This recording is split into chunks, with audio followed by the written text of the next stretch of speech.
کا علاقہ ہے۔ یزید نے لکھا کہ سروں اور قیدیوں کو ایسے راستے سے بھیجنا کہ راستے میں اعراب ان کی حمایت پر کمر بستہ، الف عین رے الف بے آراب ان کی حمایت پر کمر بستہ نہ ہو جائیں، اور جس قدر ان کو ذلیل و خوار کر سکتے ہو کرو، کہ یہ ہمارے بزرگوں کی خوشی کا باعث ہوگا۔ پھر لکھا ہے کہ اب اگلی ہیڈنگ آ گئی کہ زندان میں اہل بیت علیہ السلام کو خوفزدہ کرنا۔ لکھا ہے صاحب ارشاد لکھتے ہیں کہ جب ملائین امام حسین علیہ السلام کے سر کو کوفے میں پھرانے سے فارغ ہوئے تو عبید اللہ ابن زیاد ملعون نے سر مطہر کے ساتھ دوسرے شہداء کے سروں کو اہل بیت علیہ السلام کے قیدی قافلے کے ساتھ رجز بن قیس دوبارہ پڑھتے ہیں نام اہل بیت کے قیدی قافلے کے ساتھ زجر زجر بن قیس اور ابا بردہ بن اوف جو ہے وہ عین سے ہے، عین واو فے اوف، طارق بن ابی زبیان زوئے بے یہ الف نون زبیان اور شمر کی سربراہی میں شام بھیجا۔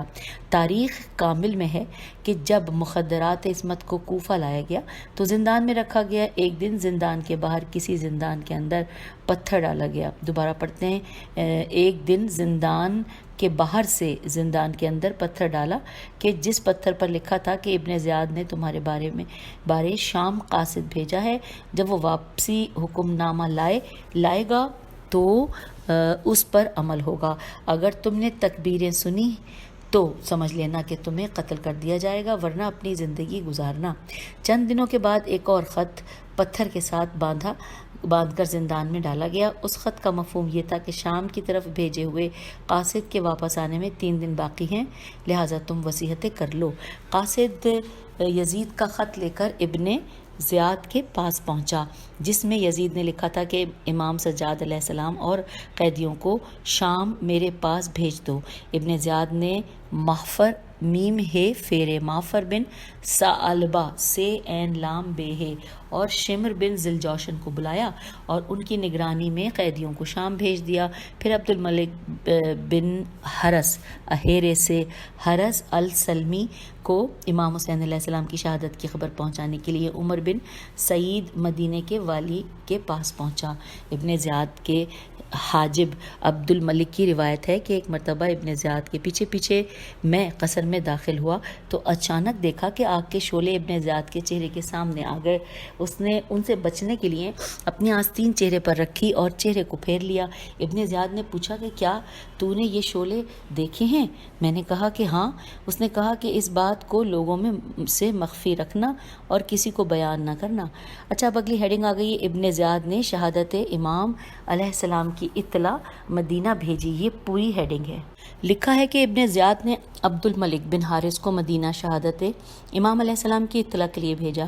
عبد الملک خط لے کر مدینہ وارد ہوا تو ایک قریشی نے پوچھا کہ کیا خبر لائے ہو؟ عبد الملک نے کہا کہ اپنے امیر بریکٹ میں یعنی عمرو بن سعید بریکٹ کلوز ہو گیا سے سنا۔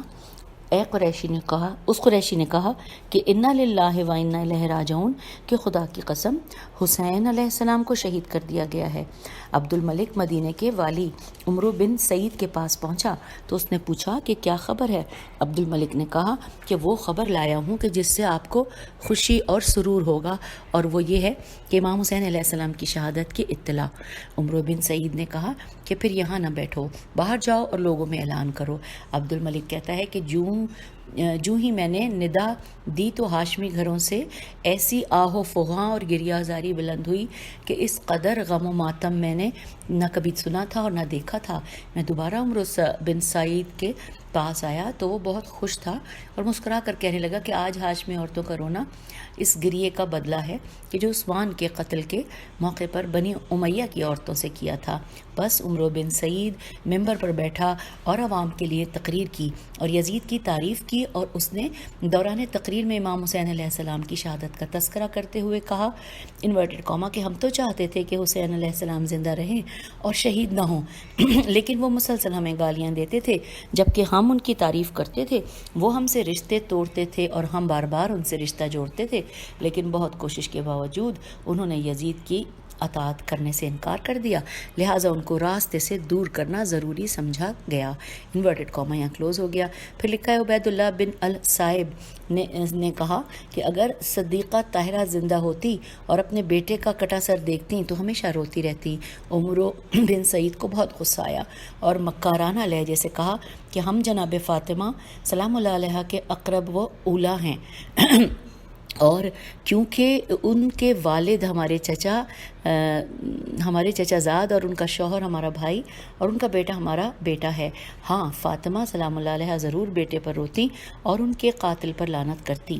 جناب عبداللہ بن جعفر طیار کے ایک غلام نے واقعہ کربلا کے بعد جناب محمد و اون کی شہادت کا افسوس کیا اور کہا کہ یہ دکھ ہمیں حسین علیہ السلام کی وجہ سے پہنچا ہے۔ عبداللہ بن جعفر کو بہت غصہ آیا۔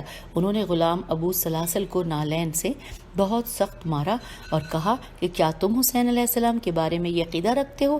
اگر میں کربلا ہوتا تو اپنا خون ان کے قدموں میں بہا دیتا۔ میرے بیٹوں کی شہادت کے بارے میں میرے لیے یہ فخر کافی ہے کہ وہ اپنے ماموں کی حمایت میں لڑتے لڑتے شہید ہو گئے ہیں۔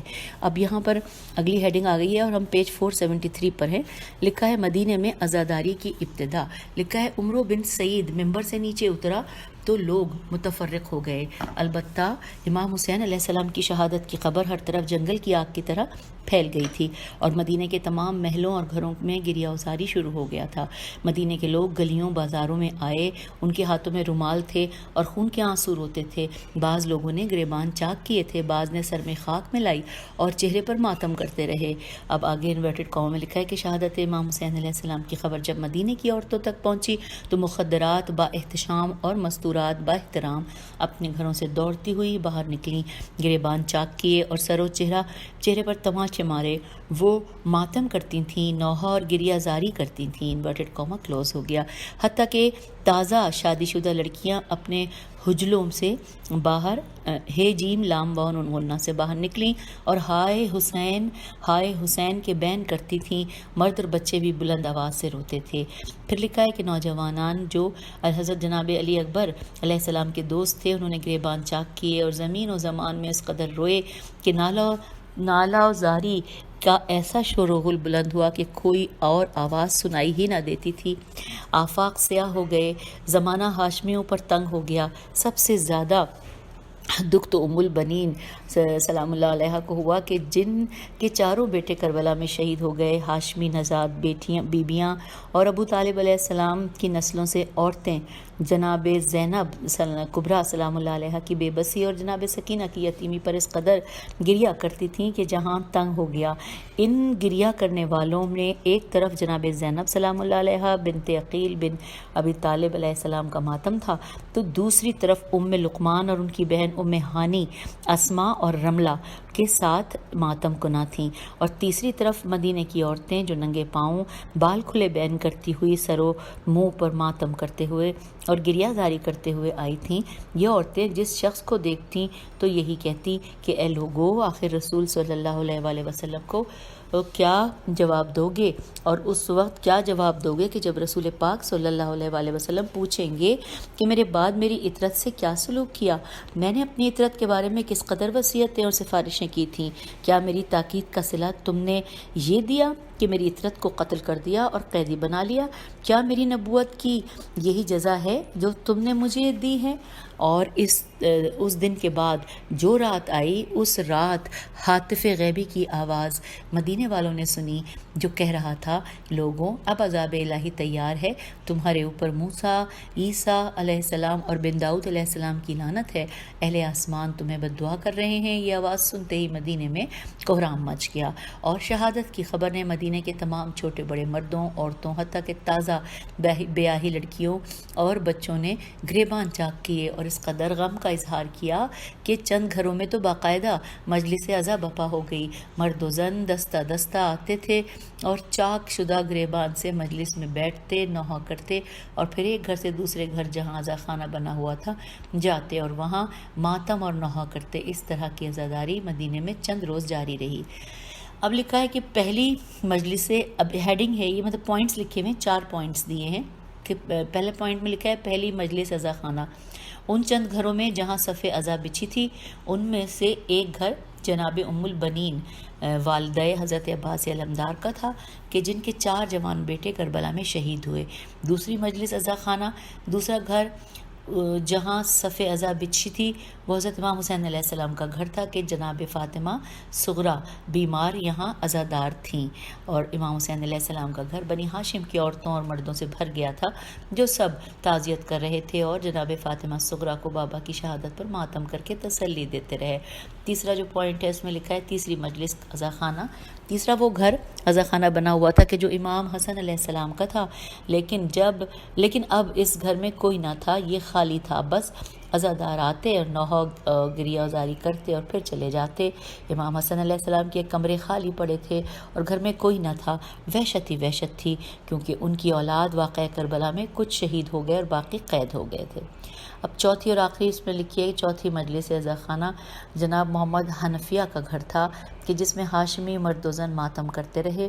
رسول پاک صلی اللہ علیہ وآلہ وسلم کی قبر سے ماتمی جلوس چلتا اور امام حسن علیہ السلام کی قبر تک جاتا اور وہاں سے جناب فاطمہ زہرا سلام اللہ علیہ کی قبر تک ماتمی جلوس چلتے رہے۔ تو یوں یہاں پر 14ویں فصل مکمل ہوئی اور اب 15ویں فصل پڑھنے کے لیے ہم پیج 475 پر آ گئے ہیں، اور یہاں پر ہیڈنگ ہے 15ویں فصل کی کہ سرہائے شہداء اور اہل بیت علیہ السلام کی شام روانگی۔ آئیے اس کے بارے میں جانتے ہیں۔ لکھا ہے کہ جب یزید کا جوابی خط آیا کہ سروں اور قیدیوں کو شام میں بھیج دو تو ابن زیاد نے زہر بن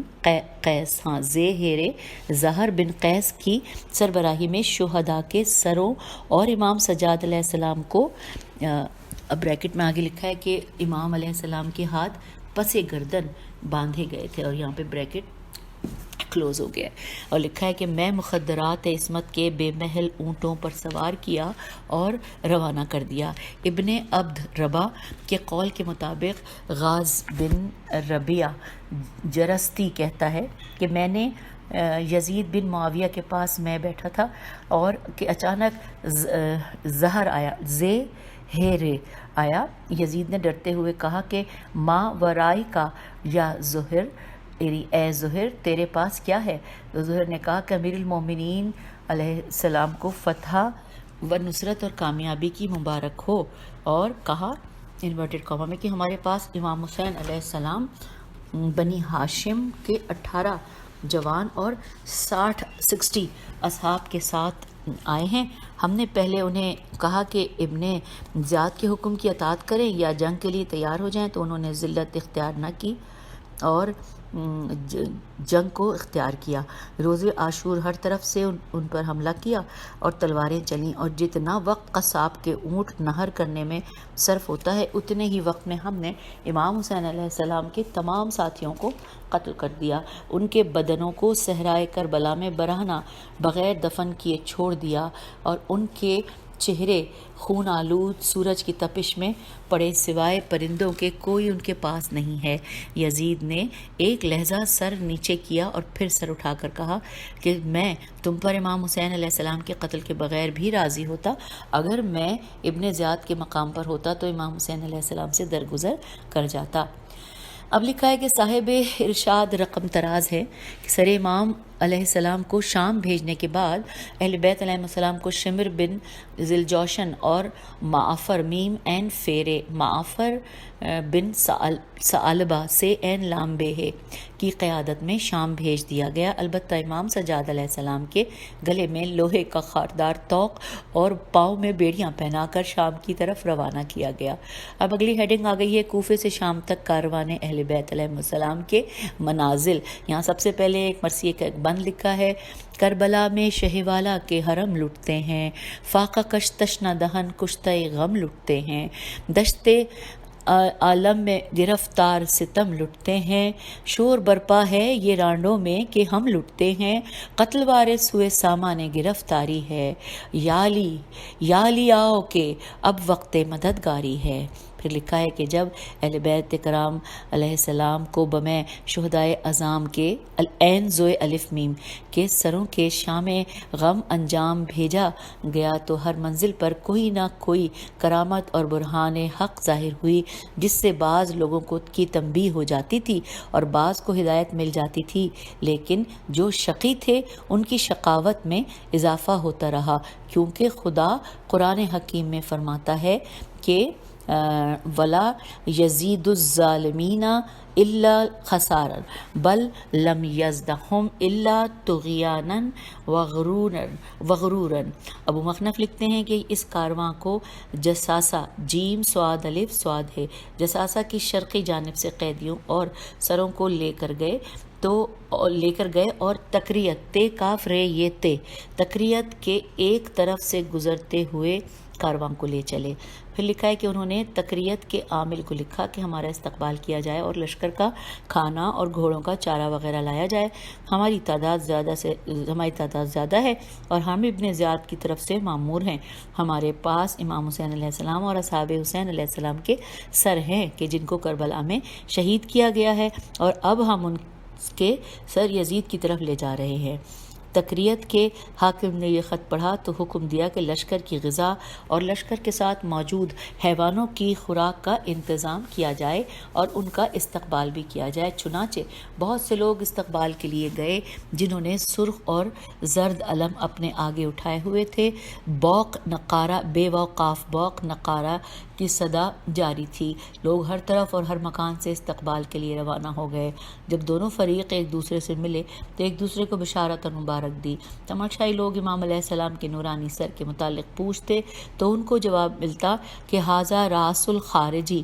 اتفاقاً اجتماع میں ایک نصرانی تھا کہ جو کوفے سے آیا تھا، اس نے کہا اے بدبختو، میں بھی کوفے میں تھا، وہاں تو اس سر کا نام راس الخارجی نہ تھا، بلکہ وہاں تو ان کا نام حسین علیہ السلام بن علی علیہ السلام تھا، وہی علی علیہ السلام کے جنہوں نے کئی سال کوفے میں حکومت کی اور وہ ہمارے امیر تھے۔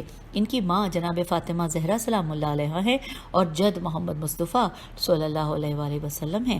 یہ سر اسے مصطفیٰ صلی اللہ علیہ وآلہ وسلم کے بیٹے کا ہے۔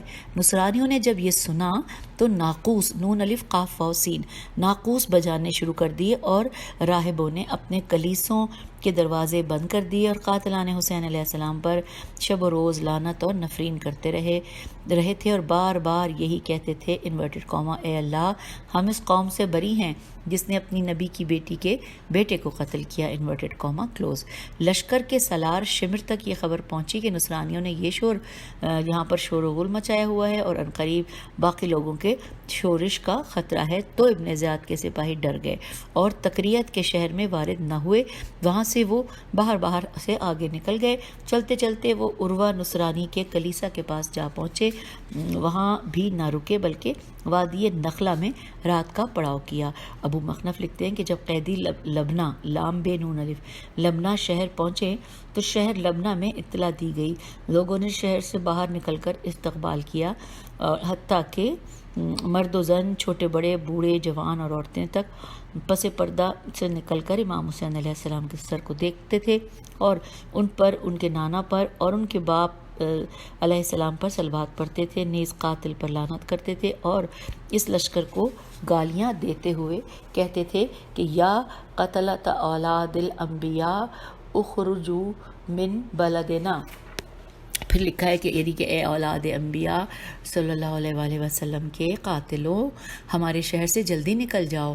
پھر لکھا ہے کہ جب لشکر والوں نے یہ سنا تو لبنہ سے کوچ کر لیا اور کہیلا نامی منزل پر پہنچ گئے۔ کہیلا کی ہجے کاف ہے یہ لام ہے۔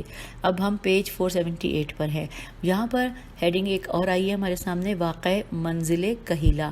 لکھا ہے کہ جب ابن زیاد کے سپاہی کہیلا پہنچے تو اس شہر کے اہل کو پیغام بھیجا کہ تم ہم سے ملاقات کرو، یعنی استقبال کرو، ہماری غذا اور حیوانوں کا چارہ بھی ساتھ لاؤ، کیونکہ ہمارے ساتھ حسین علیہ السلام کا سر ہے اور ہم شام جا رہے ہیں۔ اور والی اچھا لکھا ہے والی کہیلا نے آزوقہ الف مد آ زال واو قاف ہے آزوقہ و الوفا عین لام واو فے ہے الوفا کا انتظام کیا. لوگوں نے استقبال کیا اور خود 3 میل تک استقبال کے لیے باہر آئے. لوگ ایک دوسرے سے پوچھتے تھے کہ کیا خبر ہے.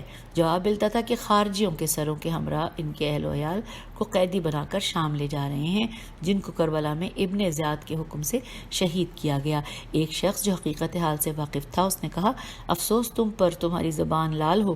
خارجی نہ کہو کہ واللہ ھذا راس الحسین علیہ السلام کے یہ تو امام حسین علیہ السلام کا سر ہے. جب آنے والوں نے یہ سنا تو گریہ ازاری کی اور 4 حرار شاہ سواروں نے آپس میں عہد کیا اور قسمیں اٹھائیں کہ ابن زیاد کے سپاہیوں کو قتل کر دیں گے اور سر چھین کر کربلا لے جا کر ان کے جسموں سے ملحق کر دیں گے اور قیدیوں کو قید سے رہائی دلائیں گے تاکہ قیامت تک ہماری نسلیں ہمارے کارنامے پر فخر کرتی رہیں. لیکن جاسوسوں نے یہ خبر ابن زیاد کے لشکر تک پہنچا دی اور کہ اوس و خزرج کے جماعت 4000 کے لشکر کے ہمراہ تم پر حملہ کرنے والی ہے. تو جلد ہی لشکر ابن زیاد ڈر کے مارے کہیلا میں رات نہ ٹھہرا اور وہاں سے چل دیا اور جلدی سفر کر کے منزل جھینا پہنچ گیا. جیم 2 چشمی ہے، نون یہ ہے جنیا، یہ بعد میں ہے، جنیا پہنچ گیا. اب لکھا ہے ہیڈنگ آ گئی ہے واقع منزل جھنیا. آئیے اس بارے میں پڑھتے. لکھا ہے جھنیا کے عامل کو لشکر ابن زیاد نے اطلاع دی کہ حسین علیہ السلام کا سر ہمارے ساتھ ہے اور ہم ابن زیاد کی طرف سے شام میں یزید کے پاس جا رہے ہیں. ہمارا استقبال کرو، ہماری غذا و الوفا یعنی جانوروں کے لیے چارہ اس کا بھی انتظام کرو. پس عامل نے شہر کو سجایا، علم بلند کیے اور لوگ استقبال کے لیے آئے. لیکن جب ان کو پتہ چلا کہ ان کے پاس سر امام حسین علیہ السلام ہے تو 30,000 لوگ ان کے خلاف جمع ہو گئے اور جنگ کرنے کے لیے تیار ہو گئے. ان کا ارادہ یہ تھا کہ سروں اور قیدیوں کو ان سے چھین لیں گے، لیکن لشکر ابن زیاد فوری طور پر وہاں سے فرار ہو گیا. اور اب اگلا صفحہ یعنی 479 صفحہ ہے اور یہاں پر واقع منزل موصل لکھا ہوا ہے. آئیے پڑھتے ہیں. لکھا ہے لشکر ابن زیاد چلتے چلتے موصل کے نزدیک پہنچا تو کسی کو موصل کے امیر کے پاس بھیجا اور پیغام دیا کہ شہر کو راستہ کرو اور ہمارا استقبال کرو، اور جب ہم تمہارے پاس پہنچیں تو زر و دولت مہیا کر کے ہم پر نثار کرو اور تمام شہروں کے حکام پر فخر کرو، کیونکہ امام حسین علیہ السلام اور اس کے بھائیوں اور صحابیوں کے سر اور ان کے خاندان کی باقی افراد کو قیدی کر کے ہم تمہارے پاس لے کر آ رہے ہیں. وسلام. موصل کے حاکم عماد الدولہ نے اہل شہر کو جمع کیا اور حالات حاضرہ بتائے اور کہا کہ اے قوم ان کی باتوں کی طرف توجہ نہ کرو اور نہ استقبال کرو اور نہ اپنے شہر میں ان کو داخل ہونے دو کیونکہ یہ تمہارے لیے ننگو آر ہے. رعایا نے کہا کہ اے امیر خدا تمہیں خیریت سے رکھے کہ تم ہمیشہ رعایا پر مہربان تھے اور ہیں، لیکن آپ جو حکم دیں گے ہم اس کی اطاعت نہیں کریں گے. پس اہل موصل نے غذا پانی اور الوفا گھاس لشکر کے لیے بھیج دیا اور پیغام دیا کہ آپ لوگوں کا شہر میں داخل ہونا خلاف مصلحت ہے، یہ غذا لو اور جہاں جانا چاہتے ہو چلے جاؤ. لشکر ابن زیاد اس رویے سے غضبناک ہوا اور شہر موصل کے باہر ہی سے گزر گیا اور یوں شہر سے ایک فرسخ کے فاصلے پر پڑاؤ کیا اور امام حسین علیہ السلام کے سر کو نو کے نیزہ سے اتار کر وہاں موجود ایک بڑے پتھر پر رکھا. خون کے چند قطرے اس پتھر پر لگے اور وہ قطرات خون اس پتھر کے اندر محفوظ ہو گئے. روز عاشورہ ہر سال اس پتھر سے تازہ خون جوش مارتا تھا اور یوں گرد و نواح کے لوگ وہاں آتے اور اس پتھر کے گرد حلقہ بنا کر ماتم کرتے تھے اور یوں رسم عزاداری ادا کرتے تھے، حتیٰ کہ عبد الملک بن مروان علیہ عین لام یہ ہے اور ما علیہ کے زمانے میں اس پتھر کو یہاں سے اٹھایا گیا تو اس پتھر سے روز عاشور کوئی نشانی نہ دیکھی. لیکن اہل موصل نے اس مقام پر ایک بارگاہ اور گنبد تعمیر کیا اور اس مقام کا نام مشہد النقطہ رکھا. مومنین ہر سال روز عاشور وہاں آتے ہیں اور رسم عزاداری ادا کرتے ہیں. صاحب روضۃ الشہداء لکھتے ہیں کہ جب اہل موصل نے لشکر ابن زیاد کو شہر میں داخل ہونے کی اجازت نہ دی تو شمر ملعون نے اپنے ساتھیوں کے ساتھ شہر سے باہر رات گزاری اور صبح یہ لوگ نصیبین کی طرف نون سواد یہ بے یہ نون کی طرف روانہ ہو گئے. اور اب یہاں پر اب اگلی چیز ہم دیکھ رہے ہیں کہ یہ جو واقع منزل نصیبین۔ اب یہاں پہ پہلے ایک شعر ہے کہ غم زینب ہیں بہت اہل یقین روئیں گے، حشر تک حجت حق مہدی دین روئیں گے۔ اس حوالے سے لکھا ہے تفصیل کہ جب اہل بیت علیہ السلام کو لشکر ابن زیاد نصیبین شہر کے قریب لائے تو سروں کو صندوق سے نکال کر نیزوں پر سوار کیا اور اہل بیت علیہ السلام کے سامنے لایا گیا، اور جب بی بی زینب سلام اللہ علیہ نے اپنے بھائی کے سر کو دیکھا تو بہت روئی اور فرمایا کیا تم ہمیں شہروں میں پھراتے رہو گے، حالانکہ ہم تو ان کی اولاد ہیں کہ جن پر اللہ کی وحی نازل ہوتی تھی، تم نے رب کا انکار اور اپنی نبی کا بھی انکار کیا ہے، گویا تمہارے پاس نبی پاک آئے ہی نہ تھے۔ صاحب روضہ لکھتے ہیں کہ لشکر ابن زیاد نے نصیبین کے حاکم کو قاصد بھیجا اور پیغام دیا کہ شہر کو سجائے اور ہمارے استقبال کو آئے، نیز ہماری مہمان نوازی کا اہتمام کرے۔ پس شہر سجایا گیا تو دروازہ شہر پر لشکر ابن زیاد کے قیدیوں کو لایا گیا تو تماشائی آ گئے۔ اچانک قہر الہی سے بادل سے بجلی گری جس نے آدھے شہر کو جلا کر راکھ کر دیا اور شہر میں شور و غل برپا ہوا، تو لشکر ابن زیاد یہاں سے شرمندہ ہو کر آگے کو چلا اور اس شہر کے قریب پہنچا کہ جس کا امیر سلیمان بن یوسف تھا۔ اب اگلی ہیڈنگ ہے نصیبین کے بعد کا واقعہ۔ لکھا سلمان کے 2 بھائی تھے، ان میں سے ایک جنگ صفین میں حضرت علی علیہ السلام کے ہاتھوں قتل ہو گیا تھا اور دوسرا سلیمان کے ساتھ اس شہر پر حکومت کرنے میں شریک تھا۔ اس شہر کے 2 دروازے تھے، ایک دروازہ سلیمان سے متعلق تھا اور دوسرے کا تعلق اس کے بھائی سے تھا۔ جب ابن زیاد کے لشکر کے آنے کی خبر سنی تو خوب اہتمام کیا گیا اور تشریفات کا انتظام کیا گیا، لیکن لشکر کے کس دروازے سے ورود ہو اس بات پر دونوں میں اختلاف ہو گیا۔ ایک کہتا تھا کہ لشکر میرے دروازے سے داخل ہو، دوسرا کہتا تھا کہ میرے دروازے سے داخل ہو۔ پس دونوں ناصبی بھائیوں کے درمیان جنگ چھڑ گئی۔ یہاں پہ بریکٹ میں لکھا ہے انورٹڈ کاما میں کہ تلواریں چلیں، تیر چلے، اسی دار و گیر میں سلیمان بھی وارد جنگ ہوا اور مارا گیا، انورٹڈ کاما کلوز۔ اس واقعے سے لشکر شمر یہاں سے بھی خاموشی سے آگے نکل گیا اور حلب کی طرف روانہ ہو گیا، البتہ راستے میں یہ عین الورد سے بھی گزرے۔ اور اب اگلی ہے ہیڈنگ شہر حلب کا واقعہ۔ یہاں پہ پہلے ایک شعر لکھا ہے کہ توق ہاتھوں سے سنبھالے جو پسر روتا ہے اسے حضرت شبیر کا سر روتا ہے۔ اور پھر یہاں پہ لکھا ہے کہ ابو مخنف لکھتے ہیں کہ شہر حلب کو شہداء کے سروں اور اہل بیت علیہ السلام کے ورود کے لیے سجایا گیا اور ساز اور نقارے بجا کر اہل بیت علیہ السلام کو نہایت ذلت و خواری سے شہر میں داخل کیا گیا۔ شہر کے کوچہ و بازار میں اہل بیت علیہ السلام کی تشہیر کی گئی، حتیٰ کہ اقامت گاہ پر پہنچے تو وہاں سروں کو نیزوں سے اتارا گیا اور امام حسین علیہ السلام کے سر کو زوال سے غروب تک کھلی جگہ پر رکھا گیا۔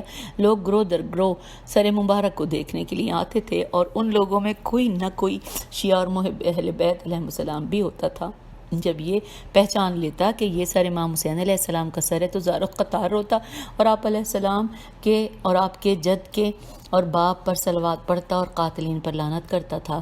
لیکن جاہل اور پست لوگ سر مقدس کے پاس کھڑے ہو کر بلند آواز سے لوگوں کو بلاتے اور کہتے، ھذا راس الخارجی، آؤ تماشا کرو، یہ اس خارجی کا سر ہے جس نے یزید کے خلاف کربلا میں بغاوت کی اور مارا گیا۔ جب یہی صدا جناب زینب سلام اللہ علیہا کے کانوں تک پہنچی تو تمام بیویوں کے سر و صورت پر ماتم کرنا اور زار و قطار رونا انہوں نے شروع کر دیا۔ ابو مخنف لکھتے ہیں ابھی تک وہ مقام موجود ہے کہ جہاں امام علیہ السلام کا سر رکھا گیا تھا، یہاں جو محتاج شخص پناہ لیتا اور مدد مانگتا ہے تو اس کے درد دل کی دوا اور اس کی حاجت روائی ہو جاتی ہے۔ اب لکھا ہے کہ لشکر ابن زیاد نے یہ رات عیش و عشرت میں گزاری اور کثرت سے شراب پینے کی وجہ سے ان کی حالت خراب سے خراب تر ہو گئی۔ وہ رنگا رنگ کے حرام کھانے کھاتے رہے، لیکن اہل بیت علیہ السلام نمناک آنکھوں سے ایک خرابے میں دکھی دل اور خستہ جسموں، تیز بیماری و لاچاری کی حالت میں صبح تک بھوکے پیاسے بیٹھے رہے۔ امام سجاد علیہ السلام اپنے غربت پر بار بار روتے تھے اور کہتے تھے، اللہ تو ان سے ہمارا انتقام لے۔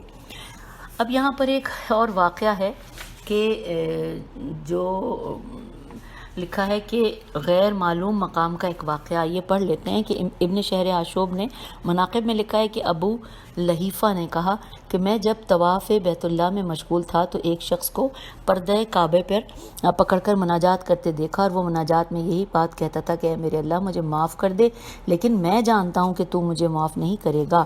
میں نے اس شخص کی مذمت کی اور کہا اے بندہ خدا، خدا سے شرم کرو، اس طرح کیوں کہتے ہو؟ اگر تمہارے گناہ درختوں کے پتوں کے برابر اور بارش کے قطروں کے برابر بھی ہوں تو بھی توبہ کرو اور معافی مانگو، وہ غفور و رحیم ہے۔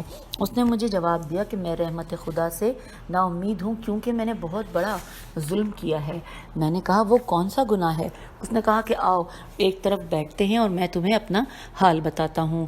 پھر انورٹڈ کاموں میں لکھا ہے کہ میں ان 50 لوگوں میں سے ہوں جو امام حسین علیہ السلام کا سر شام کی طرف لے جا رہے تھے۔ انورٹڈ کامہ کلوز ہو گیا۔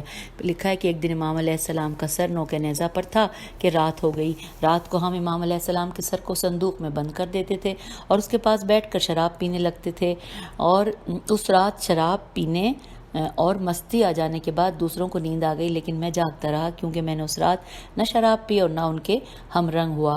آدھی رات کو جب فضا تاریک ہو گئی تو اچانک میں نے دیکھا کہ گرج چمک ہوئی اور پھر آسمان کے دروازے کھل گئے اور ان دروازوں سے حضرت آدم صفی اللہ، حضرت نوح علیہ السلام اور حضرت ابراہیم خلیل اللہ علیہ السلام، حضرت اسماعیل ذبیح اللہ، حضرت موسیٰ کلیم اللہ اور حضرت عیسیٰ روح اللہ اور حضرت مصطفیٰ صلی اللہ علیہ وآلہ وسلم کے ساتھ آسمان سے اترے۔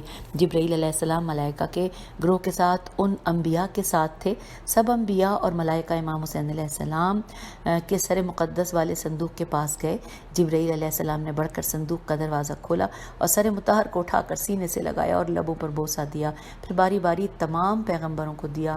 سب نے سینے سے لگایا، لبوں پر بوسے دیے، حتیٰ کہ جب پیغمبر اکرم صلی اللہ علیہ وآلہ وسلم کی باری آئی تو حضرت صلی اللہ علیہ وآلہ وسلم نے بہت ہی بوسے دیے اور بہت زیادہ گریہ کیا، جیسے کوئی باپ اپنے نوجوان بیٹے کی لاش پر آنسو بہاتا ہے۔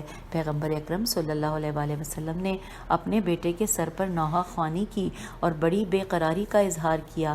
باقی انبیاء رسول پاک کو تسلیاں دیتے تھے، لیکن رسول اکرم آرام نہ کرتے تھے کہ جبرائیل علیہ السلام نے عرض کیا یا رسول اللہ، خدا نے مجھے حکم دیا ہے کہ آپ صلی اللہ علیہ وآلہ وسلم کی اتباع کروں، اگر آپ صلی اللہ علیہ وآلہ وسلم مجھے حکم دیں تو میں اس زمین کو اٹھا کر دوبارہ پھینکوں تاکہ زلزلہ برپا ہو اور شہر لوط کی طرح اوپر والا حصہ نیچے اور نیچے والا اوپر ہو جائے۔ پیغمبر اکرم صلی اللہ علیہ وآلہ وسلم نے فرمایا جبرائیل، آخر قیامت تو ہے، میں صبر کرتا ہوں تاکہ اس روز ان سے دشمنی کروں۔ رسول پاک صلی اللہ علیہ وآلہ وسلم نے پھر گریہ شروع کر دیا۔ ملائکہ رسول پاک صلی اللہ علیہ وآلہ وسلم کے گریے سے بہت زیادہ ملول ہوئے اور غمزدہ ہوئے، لہٰذا آگے بڑھے اور امام علیہ السلام کے سر کے پاسبانوں کو مارنا چاہا۔ جب میرے پاس پہنچے تو میں نے پکارا یا رسول اللہ، الامان الامان، خدا کی قسم میں نے قتل حسین علیہ السلام میں ہمراہی نہیں کی ہے اور اس کام پر راضی بھی نہ تھا، خدا را مجھے معاف کر دیں۔ تو رسول اکرم صلی اللہ علیہ وآلہ وسلم نے فرمایا کہ تم پر افسوس کہ کیا اب تم ان کے ہمراہ نہیں ہو اور اہل بیت علیہ السلام کی غربت نہیں دیکھتے؟ میں نے عرض کیا کہ ہاں دیکھ رہا ہوں۔ بس فرمایا کہ خدا تجھے کبھی معاف نہیں کرے گا، اور پیغمبر اکرم صلی اللہ علیہ وآلہ وسلم نے ملک الموت سے فرمایا کہ تم اسے چھوڑ دو، یہ خود بخود مر جائے گا۔ بس اس وحشت سے اس مقام سے اٹھا، صبح کو دیکھا کہ میرے تمام ساتھی جل کر راکھ ہو گئے اور میرا آدھا چہرہ سیاہ ہو گیا ہے اور ابھی تک میرا چہرہ آگ میں جل رہا ہے۔ اب یہاں پر ہم اس صفحے پر یعنی پیج نمبر 483 پہ اس نشست سے آپ سے اجازت چاہتے ہیں۔ اس کے بعد کے واقعات ہم پڑھیں گے اور اب ہم اختتامی مراحل کے بہت نزدیک آ گئے ہیں، تو اجازت دیجیے۔ خدا حافظ، فی امان اللہ۔